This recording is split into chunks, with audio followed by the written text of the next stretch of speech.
Good morning. How are you today? Well, today is Wednesday, July 1st, 2020. Well, we are starting with science class this month. Please take your book, Exploring God's Word, and go to page 67.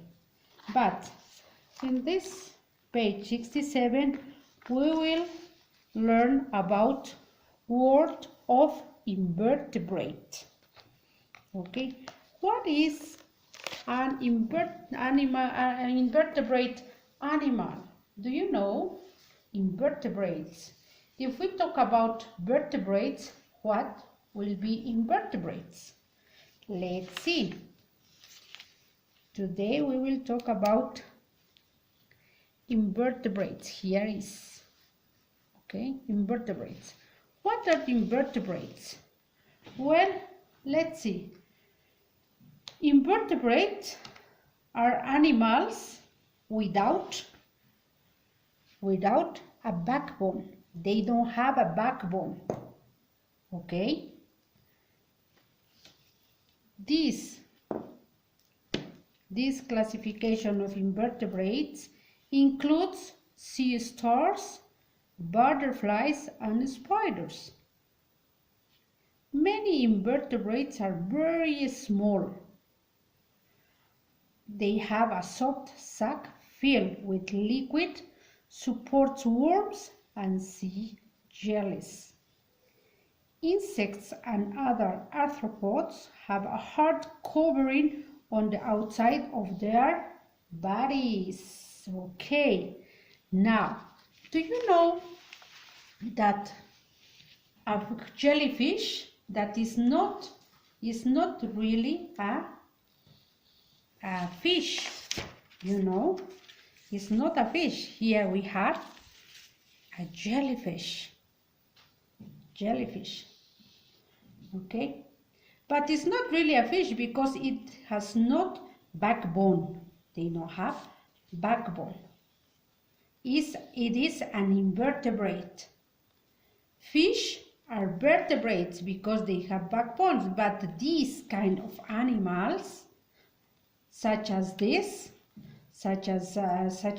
jellyfish, starfish, clams, oysters, snails, and octopuses are invertebrates.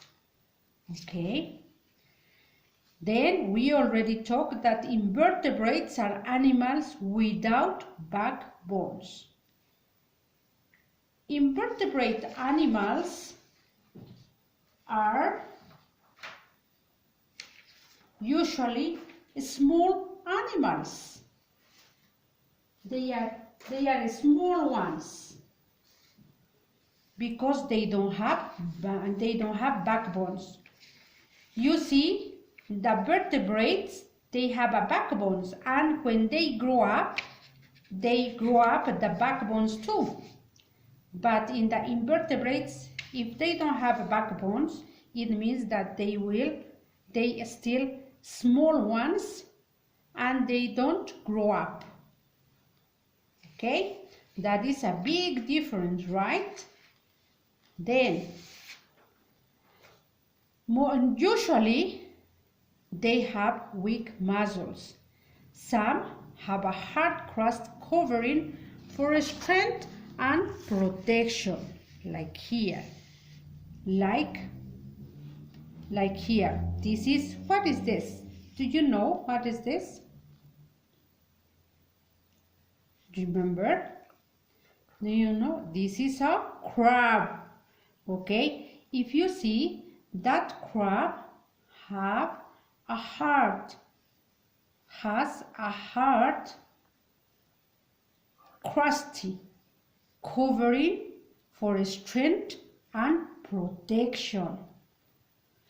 No matter what size an animal is, it has just what it needs to live in its special way. We have here a snail. Here we have a spider. Here we have a worm. And here, what is this? This special insect, do you know what is?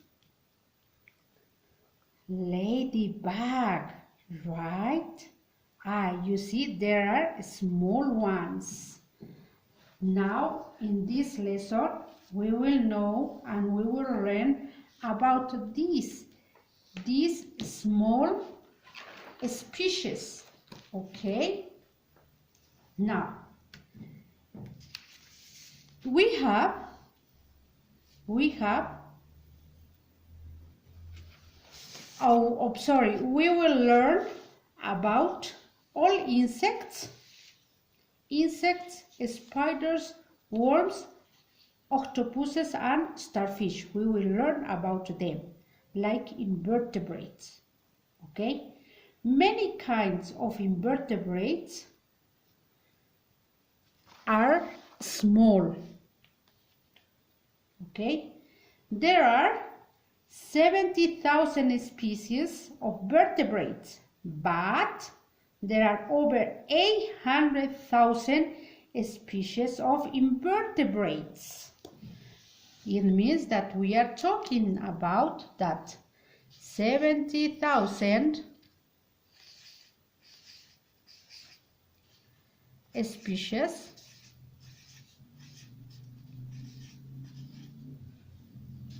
of vertebrates.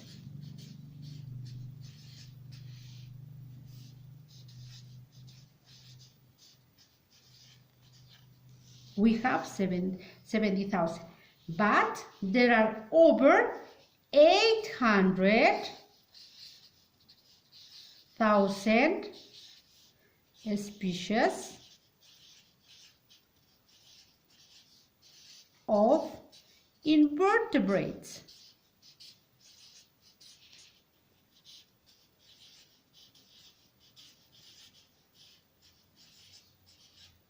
If you see, we have more invertebrates than vertebrates. But why is that? I already explained you. Because the vertebrates have bones.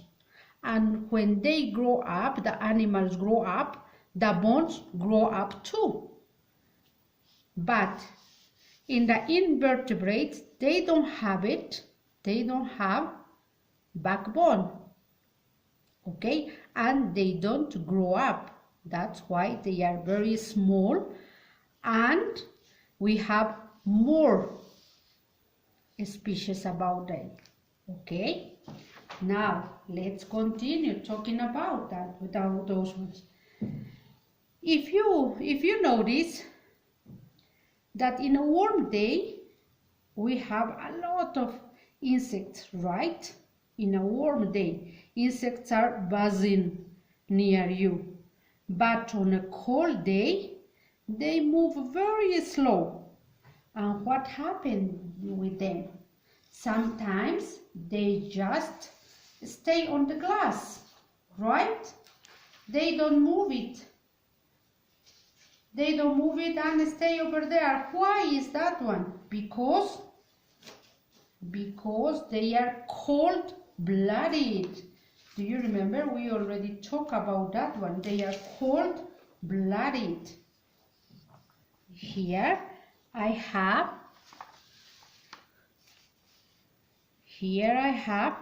some insects, you see, and some of them are buzzing on near your ears. In those moves very quickly in warm days, but in cold days they move slowly, and that's what they are cold-blooded too. And do you know what happened with them? They become the same temperatures as their surroundings. If the temperature becomes too hot or too cold, they may even die. Vertebrates have sense of touch or feeling in their skin, but invertebrates feel in a different way.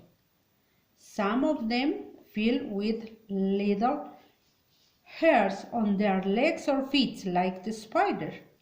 If you see some spiders, they have little hairs on the legs, right? A lobster, for example, has thousands of hairs on its claws. Here we have, you see, here we have a crab, and it doesn't have this one. It doesn't have a hair. But here, if we see here the bee, it has a lot of hair, right? And it means that this is the sense of touch feeling in their skin. Okay, well, now we already finished talking about that one, but one of the things that I wanted to share with you, and you have to know. Did you know most invertebrates are not pests? Good things different invertebrates do. First of all, do pollinate. Do you remember? We already talked about bee. Clean the environment, including water. Aerate and create soil. Eat pest invertebrates.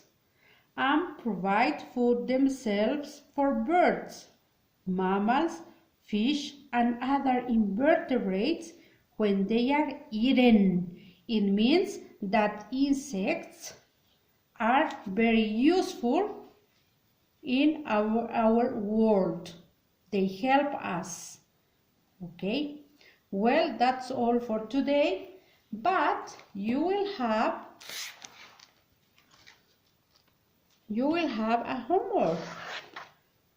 Please copy something to remember from page 68 on your notebook and answer from page 69. Answer comprehension check on your book, and something to remember, copy on your notebook. Okay? Thank you for watching the videos, and see you later on our class. Thank you.